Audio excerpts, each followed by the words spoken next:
It's time now for Scoop, our weekly conversation on international media and the political and economic headwinds confronting the industry. We look at who shapes the narrative, explore journalistic ethics, and ask the reporters the difficult questions. With trust in the press at a nadir, it's a critical eye on a critical profession.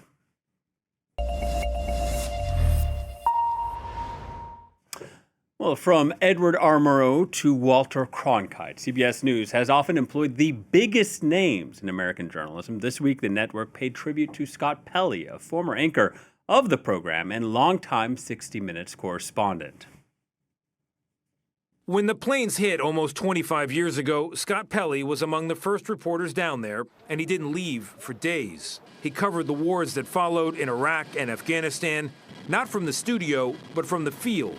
How do you measure success? And not once, but dozens of times, millions of Syrians have been forced from their homes. He traveled to hotspots all over the world. There were also presidential interviews, of course, from Bush to Biden, and more than 50 Emmy Awards along the way. He was, in some ways, a man from another era, and that's not a knock. He didn't watch the competition, he said, because he knew who he was, a journalist who valued truth at all costs. No, Pelley didn't die. CBS fired him. So for some viewers, that tribute praising his values and career felt a bit disingenuous. Here was CBS Own's report on the dramatic turn of events. It's been a tumultuous 3 days for CBS News. On Monday, the new executive producer of 60 Minutes, Nick Bilton, called the staff together to introduce himself. Soon after the meeting started, Pelley began to question him on the recent firings of former executive producer Tanya Simon, her deputy, 2 senior staffers, and 2 60 Minutes correspondents.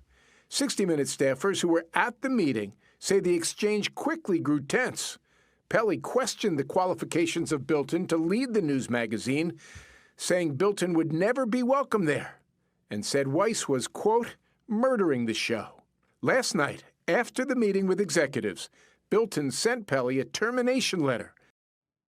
And after that letter, Pelley released a statement saying that new management had instructed him to inject falsehoods and bias into a politically sensitive story. The current crisis at CBS is unusual because it's not occurring at a failing show. Most newsroom shakeups happen amid declining ratings. In contrast, 60 Minutes entered this controversy while remaining the highest-rated news magazine in America. I can't think of anything that is even on the same scale as this. And I think what we're watching right now is 60 Minutes in full collapse. And it's not just me saying that. It's Bill Owens, the former executive producer of 60 Minutes, who told me last week they're killing 60 Minutes. It's Steve Kroft, the longtime CBS News journalist and 60 Minutes correspondent, who told me last week that the program as we know it is dead. These are well-respected people who have worked for CBS News for decades.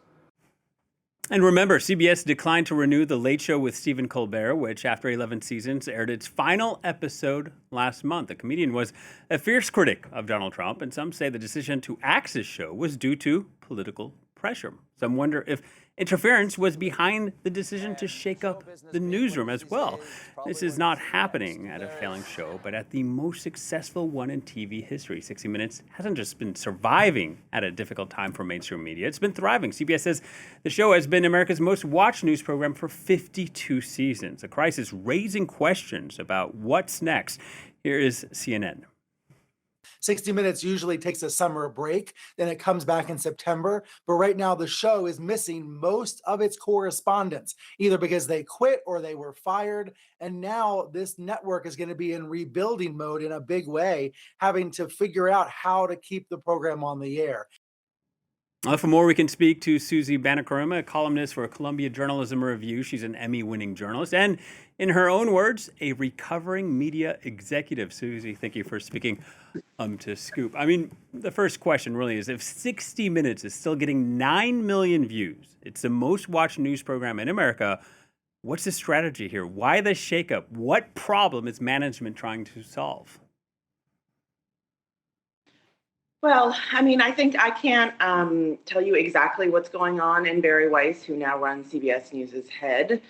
The strategy does feel very suspicious. you have a show that's doing 9 million viewers every episode that did 2.5 billion social views. So the ostensible reason she's making these changes, that she's brought in someone who has no TV experience, is, that they want to modernize the show. They want to bring it into the modern era. But it's hard not to see the political context. The parent company of 60 Minutes, Paramount, needs government approval for a merger it's seeking. And so, there is this widespread belief among the staff at 60 Minutes that this is a way to appease Donald Trump. Donald Trump has always been very focused on 60 Minutes. He feels it's not fair to him, as he feels about all media for the most part. And so, dismantling it in this way does serve the political interests of the parent company. And I think, anyone is going to be suspicious of the motives behind that. Journalists are notoriously skeptical, so they're going to be more suspicious even than the average person. So, we'll see how it plays out, but it does seem to be serving the interests of the parent company more than the interests of the newsroom. Yeah, and Nick Bilton's choice to become the new executive producer, it raised a lot of eyebrows. Tell us a little bit about who he is and why he's being brought in.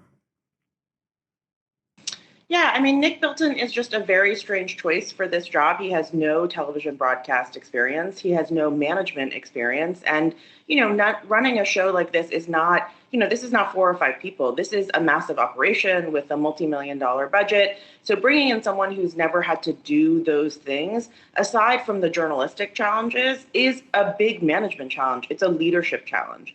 And so his journalistic background is a little thin for this job. He was a tech columnist for a long time. He's made some documentary films. He directed one, and he produced some others, I think. But look, this is the number one show on television. Sometimes it's the number one show across all of television, not just news, right? So someone with that thin a resume in terms of understanding broadcast television is a really unusual choice for this job. And it's proven not to have been a great choice, right?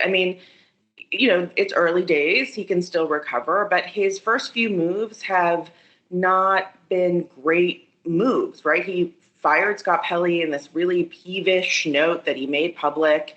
It felt like he was throwing a log on the fire of this already burning newsroom. And that's just not great leadership. Great leadership does also involve humility. And he's come in with this sort of arrogance about how, he literally, I think, said in one of his interviews, I don't need to know what buttons to push to get the show on the air, as if that's all that is involved with making a show this complex. Yeah, and it's worth reminding viewers that when Bari Weiss was installed as the editor-in-chief of CBS News in October, her appointment also raised eyebrows because she herself has no traditional broadcast journalism experience. Right. I think that's kind of the weird thing that's happening here. It's that you brought in someone who's a bit of a rookie in this space, right? And she also had no management experience. She ran the Free Press, but that's a very small newsroom and a very small publication. And so I guess she did have some management experience, but very limited in terms of what she took on in this new role, and also had no broadcast experience. So generally speaking, good leaders, good executives, when they come in and there are gaps in their own resume, don't double down by hiring people who have the same gaps as them, right? Good leadership is figuring out how you can hire the right team to help fill out whatever gaps you have. That's not what she's done here, right? What she's done instead is hire someone who's very similar to her, who has a similar background to her, has a similar worldview. And, that is a real risk with a show that's essentially the crown jewel of the CBS News organization. Well, she's taking something that's really... Yeah, sorry to cut you off there. Let me ask. A lot of liberal talking heads say that she's trying to create another Fox. Do you see it that way? I don't actually think she's trying to recreate Fox. That would be a very different kind of show, although she definitely has right-leaning opinions. And the reason we know that is that she's an opinion columnist, right? She's been an opinion columnist for the majority of her career. So her very well-known opinions are on the record. But I think it's less about recreating Fox and recreating a right-leaning network and more about creating a network that doesn't make the Trump administration angry and doesn't put Paramount at risk. And those are slightly different things, but it's a meaningful nuance. Yeah, and in the meantime, it looks like maybe CBS's or 60 Minutes' core audience is perhaps not going to be happy with all these changes. I mean, how do you see it? Do you think they're trying to appeal to a new audience or something else? I mean, I suppose it's possible they're trying to reach a new audience, but CBS's audience is, generally in their 60s. Like, this is not an audience that is going to love a shakeup, right? And in general, good television is comfortable. It's comforting. And these are people that come into your house every Sunday night and spend an hour with you. You know them, you feel a connection to them. That's really easy to underestimate if you haven't worked in television, if you don't understand how hard it is to build that relationship with an audience over a period of time. And it's been underestimated in this case. Starting a new season in just a couple months, missing 4 of your main anchors, really leaving 3 behind, that is a real challenge. That would be a real challenge in any circumstance. But in this circumstance where the remaining staff is still considering leaving, there are rumors that the remaining 3 correspondents are still considering whether or not they're going to stay. That is turmoil that's very hard to recover from quickly. And so, there are real questions about what the show's going to look like when it comes back. And so audiences may not be paying attention to all the nuances here. They may not be, following all the inside baseball that media watchers are doing, but they're going to recognize the difference. They're going to feel that something is wrong when their show comes back on the air and they don't recognize any of the faces. Yeah, and real quickly, Susie, how much do you think Scott Pelley will be missed? I think Scott Pelley will be really missed. He's been an institution at CBS News for years. I think in the opening package, it said something like he has 50 Emmy Awards. That is someone who has spent years and years developing a meaningful relationship with his viewers. And they love him and they trust him. And that is something of real incredible value. And, CBS has, I think, underestimated that relationship. And Scott Pelley's going to continue to do great work, and I'm sure he'll find a way to continue to be an amazing journalist. But I think he will be missed.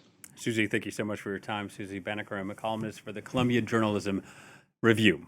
And that brings us to our quote of the week. It comes from journalist Jim Acosta, who wrote, quote, "If only we could have a 60-minute special report on what's happening inside 60 Minutes, perhaps then we could get to the bottom of all this. The clock is ticking. As I have said many times, and I will repeat myself here, when 60 Minutes is in trouble, we are all in trouble." That's it for this edition of Scoop. Thank you for watching, and please stay tuned to France 24.